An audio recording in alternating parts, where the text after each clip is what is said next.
Now today's video is on inorganic chemistry practical part 2 video, and here we are going to deal with the leftover part of dry test tube heating, and also we will deal with few more different kinds of experiments. Now before starting, already one video is being uploaded in the channel. You can watch it. I will give the link in the description box as well as the I button present above this video. Now let us start. So previous day we had dealt with the dry test tube heating, right? So we had already told that we are left with few more samples. So let us see.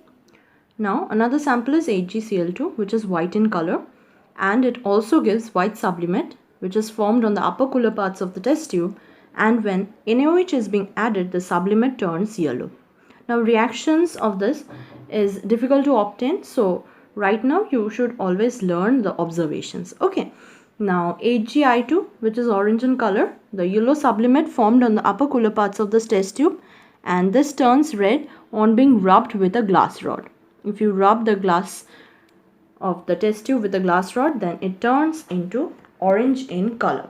Now if we go for the next one, the next sample is HgS. This is also orange in color, and this has a different observation. Black sublimate formed on the upper cooler parts of the test tube, and this burned on being rubbed with a glass rod, right? So there is a difference between the sample of HgI2 and HgS, right? Now we will see the sample color and the sample. So if you can see here, this is the HgCl2, this is the HgI2, and this is HgS.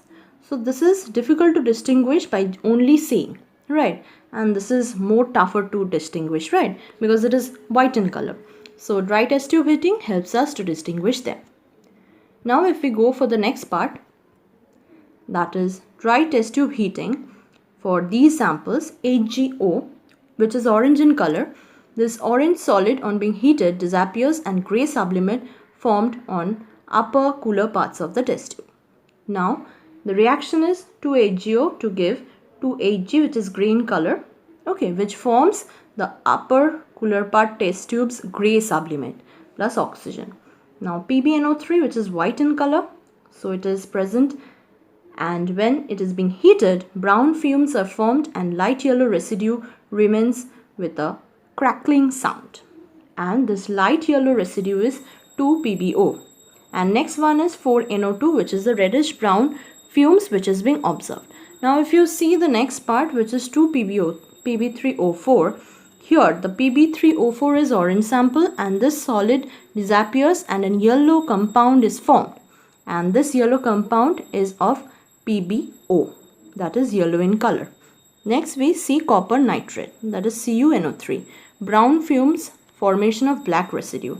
Now we have already dealt with Cu compound, another one, in the previous video, so this black residue is due to copper oxide, right?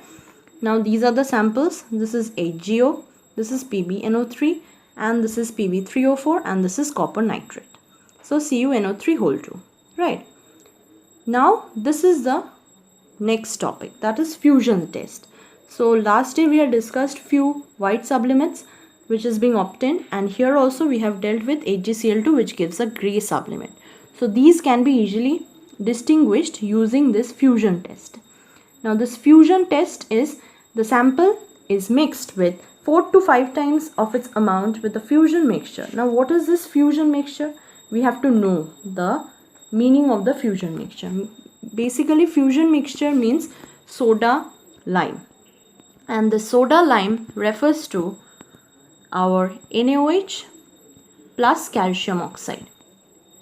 This is the soda lime, okay, and this soda lime, when mixed in 4 to 5 times ratio with the sample and taken in a dry test tube and heated, then for NH4Cl we get smell of ammonia, for HgCl2 we get grey sublimate formed on the upper cooler parts of the test tube, and for As2O3 we get black sublimate formed on upper cooler parts of the test tube. So these are the different observations for having white sublimates. Now this is the most important part which we have come now, the flame test for basic radicals. So this is the most important preliminary test of samples. A clean watch glass is taken, and to it approximately 5 drops of concentrated HCl was added. A clean platinum wire was taken and touched to concentrated HCl. Then it was touched to the sample and held at the flame. Okay, so this procedure is very important. So if you want to see it, many YouTube videos are available, so you can watch it, right? So this particular part requires attention. First point is application of concentrated HCl. Why HCl is required? Next is how to touch into the flame. So just dip the tip of the platinum wire and then held into the flame. Okay, so this is important. Now why HCl is used? The main principle behind this is that excitation of the outermost electron of particular metal atom.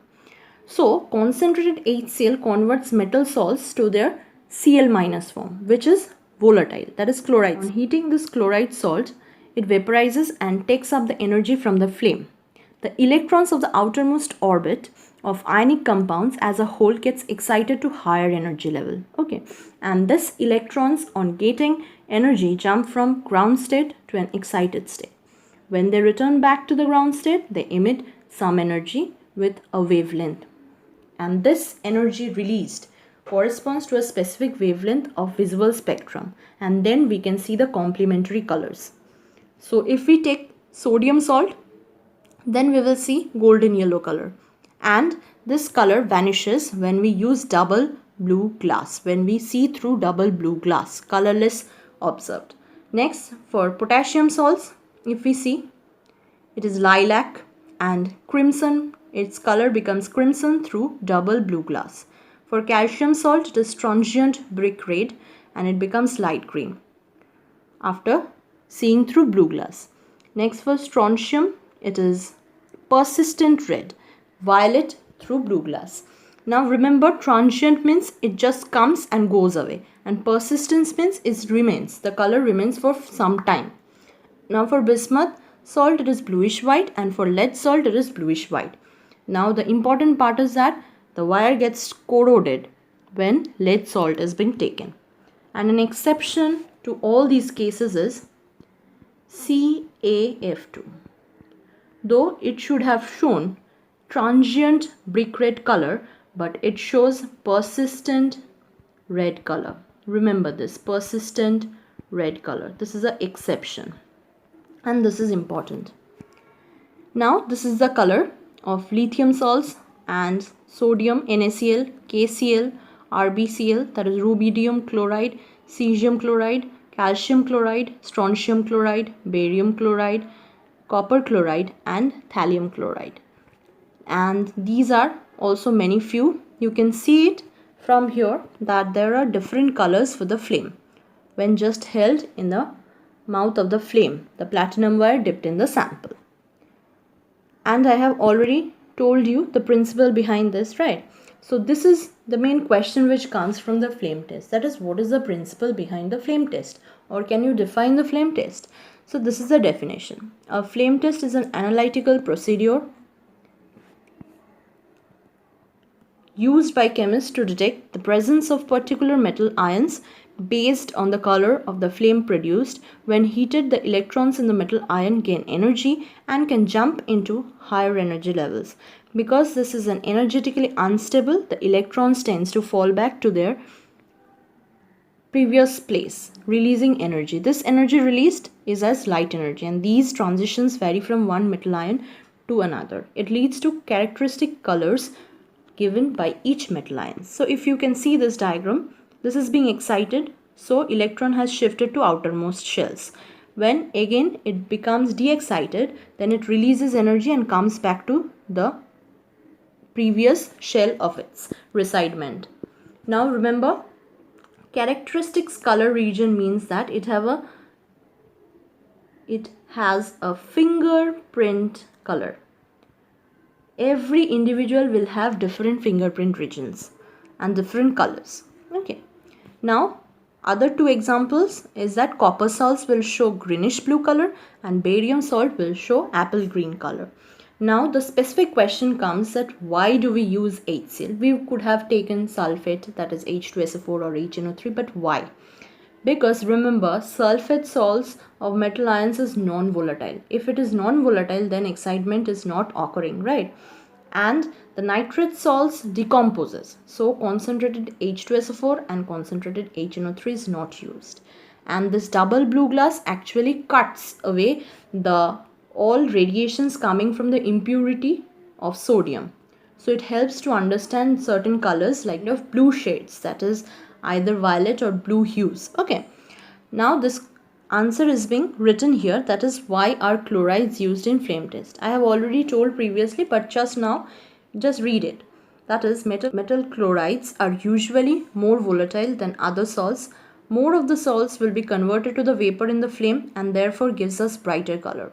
And the chlorine atoms do not emit any energy in the visible region. In the flame test, the electrons in both the metal and chlorine atoms are excited to higher energy levels, right? And these electrons emits energy of characteristics wavelengths when they return to the ground state. For most metal atoms, that is, the emitted light is in visible region, whereas for chlorine it is away from visible region. Thus, the flame color is caused by metal alone. Now, what is the function of double blue glass? I have already told. So just see here, cobalt glass plates are used as an optical filter in the flame to filter out the desired strong yellow light emitted by the traces of sodium and expand the ability to see violet and blue hues. And why we use specifically platinum wire? We know that platinum is chemically inert, noble, meaning it resists forming oxides or other compounds. This stability is desirable when doing a flame test because it ensures that there will be no other side reactions for which spectrum will be observed, right? And this is the last question. Now see which cations cannot be detected by flame test. There is a relation with the size. If size is abnormally small, then it is very difficult to detect the cations. Suppose Mg2+. It has a small size and the electrons are holded very strongly. This is the point. Electrons holded strongly. And if electrons are holded strongly, then their release from the outermost shell is very difficult. As a result, we will not observe any flame test for these cations whose size are very small. Remember this. So this much for today. Now if you have any kinds of doubt, let me know before the next Friday, and the next video will come on the next Friday. So leave a comment if you have any questions or doubt. So here I end this video, and do not forget to like, share, subscribe and comment.